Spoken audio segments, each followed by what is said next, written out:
Hi, I'm vicariously yours, and today I'm going to help you down from a panic attack. Panic attacks are definitely very, very scary, and if you're having one right now, you have every reason to be frightened. But I want you to know that you're not going to die, that no matter how intense it feels right now, you're going to be fine. So don't worry. All you have to do at this point, while things are still intense, and it might feel like your chest is tight, or you might be having pain in your body, you might be very frightened, your skin might feel tight, you might feel like you're experiencing tunnel vision. You need to know that your body's just undergoing a natural reaction to a perceived threat. When your body perceives a threat, whether it's real or imaginary, it's going to respond by releasing adrenaline. But it doesn't last forever. This, too, shall pass. So, all you have to do at this point is hang in there. Get into a position and into a place where you feel most comfortable. You might want to turn the lights down low, get in your bed. I personally find that when I'm on the floor, it helps me a lot more. The floor is more grounding to me than my bed. My bed can be kind of, I don't know, for me it makes my anxiety worse. So get into a comfortable position, and you need to start taking deep breaths. But initially, while you're still in the midst of a panic attack, that's easier said than done.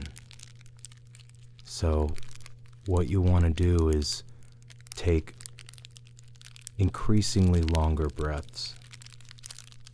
So you might just want to start out with a quick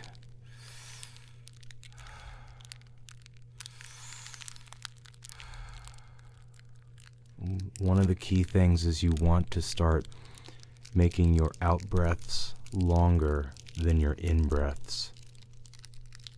So maybe at first you'll count to 2 on an in breath, and then you want to count to 4 on your out breath.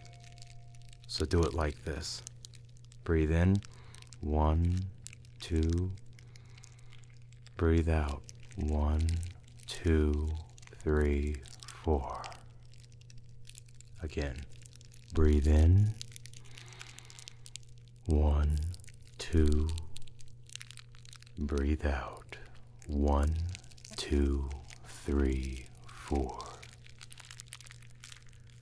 Now, keep this up and really focus on it. Whatever the part of your body it is that your anxiety tends to be centered in, you're going to want to try to avoid stimulation or sensation in that area of your body. So for example, if your anxiety is like mine and it tends to be centered in your chest, it really helps me to kind of get on all fours and support my body with my elbows and kind of with my knees and my legs. And what that does is it puts all sensation on my elbows and on my legs. So my chest feels kind of weightless at that point, which takes a lot of sensation, hence taking away a lot of attention from the center of my anxiety. So as you get into a position and you're getting comfortable and you're removing sensation and taking attention away from the part of your body that's most anxious, whether it's your stomach, your head, or your chest, keep increasing the length of your breath, with the out breath being longer than the in breath. So now let's move to 4 counts in and 8 counts out. Breathe in, 1, 2, 3, 4. Breathe out. 1, 2, 3, 4, 5, 6, 7, 8. Sometimes when you breathe out, you're going to have to take it kind of slow. So, one trick, and this can also help to reduce stress, is to breathe like you're saying the letter F or SH when you breathe out. So you'll do it like this, and breathe in through your nose. And while you're another trick, while you're breathing in through your nose, take your tongue and press it up against the front roof of your mouth. This will help the energy flow in a more balanced way. So breathe in, and as you're breathing in, think of a positive image. It might be going to Disney World when you were a kid, or being at the beach, or your first kiss with the woman or the man you fell in love with, or the pies that Grandma used to make. Something peaceful. Keep that image in your mind. Stick your tongue on the front part of the roof of your mouth, just behind your teeth in the front. And breathe in for 4 counts. 1, 2, 3, 4. Imagining you're in that wonderful safe place. And now breathe out, saying F, like this.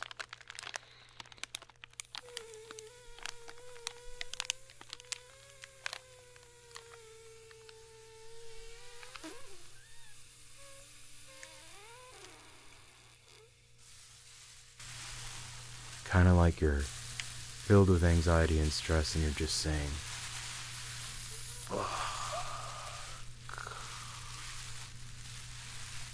there's a reason why curse words, which are a lot of times used to burn off stress, the two most commonly used curse words in the English language, fuck and shit, both start with these power syllable phonetic utterances that help relieve stress. I think that curse words can be a very valuable tool, and I don't believe in censorship of any kind in that regard, because sometimes when you breathe out, you use those words, it can really, really help you relax. Now, if someone walks in the room while you're doing this, they're probably going to think you're nuts. But you're having a panic attack, so who cares, right? So let's do this. We're going to breathe in for 5 counts, thinking of a positive image in our minds. And then we're going to breathe out, alternating between the words fuck and shit. So, breathe in. 1, 2, 3, 4, 5. Breathe out.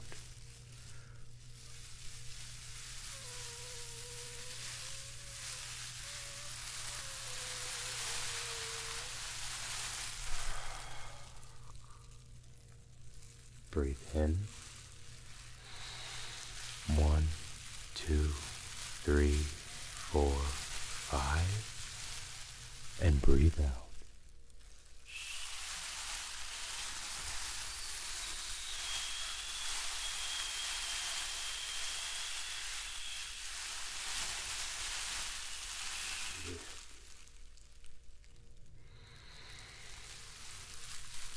Now keep this up. You don't even have to say those curse words. If it's just driving you crazy and that's just too much for you to take, then you can just, I usually just do the F sound. It really helps me a lot. Or you can breathe out like you have a straw in your mouth. So kind of like a...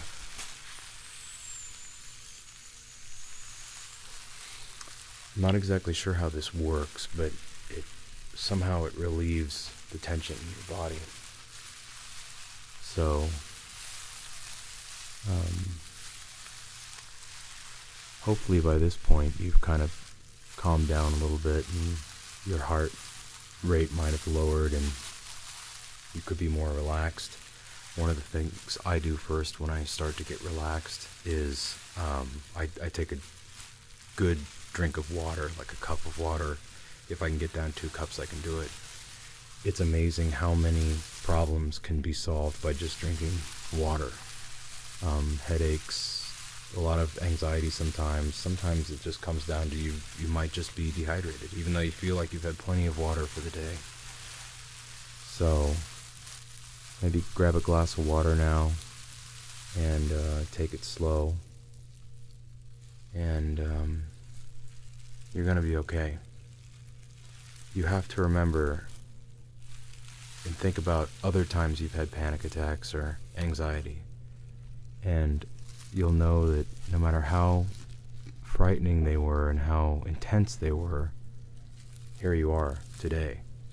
They didn't kill you. And that's really not the heart of the matter. There's 2 things. You have to know that none of us get out alive. And that's okay. As Steve Jobs said, it's nature's way of just sort of cleaning things up, making way for the new, taking out the old. Every wonderful person that's ever roamed the earth, the bravest of souls, the weakest of souls, all of us go to the same place. We all die. But that has nothing to do with what you're going through right now. You think it might. The impending doom with a panic attack.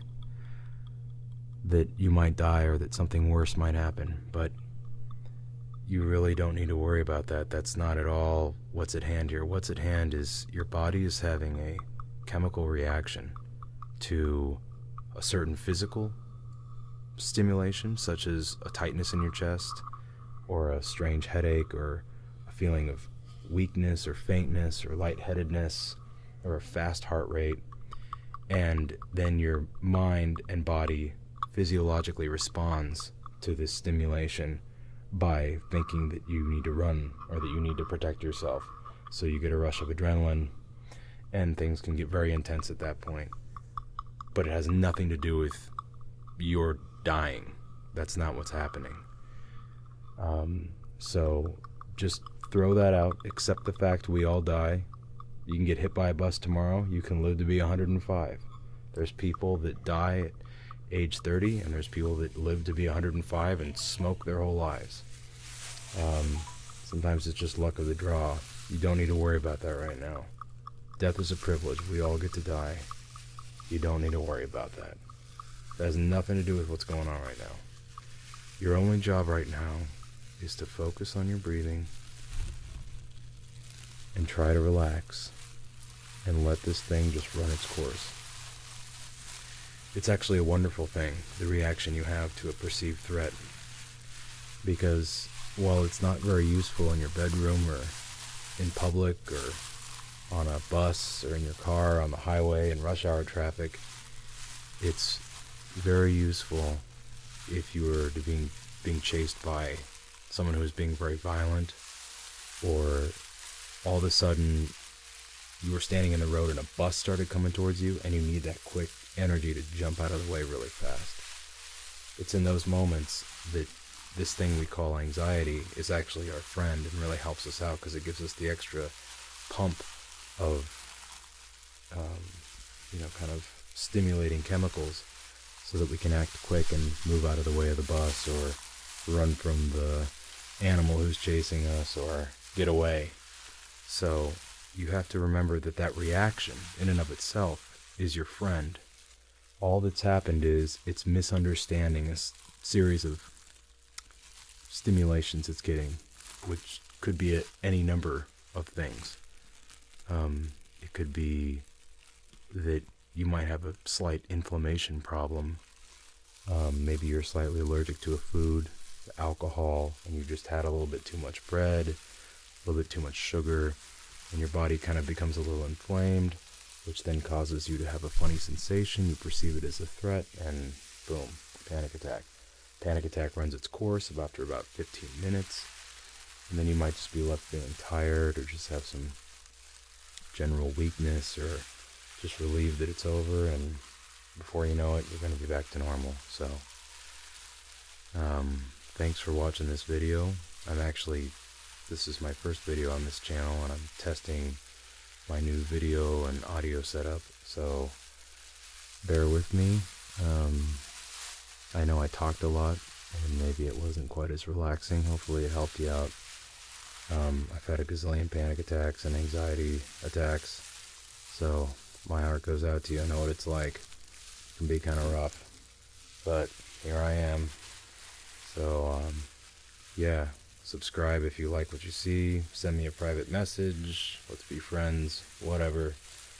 This is Vicariously Yours. Thanks for watching. Be safe.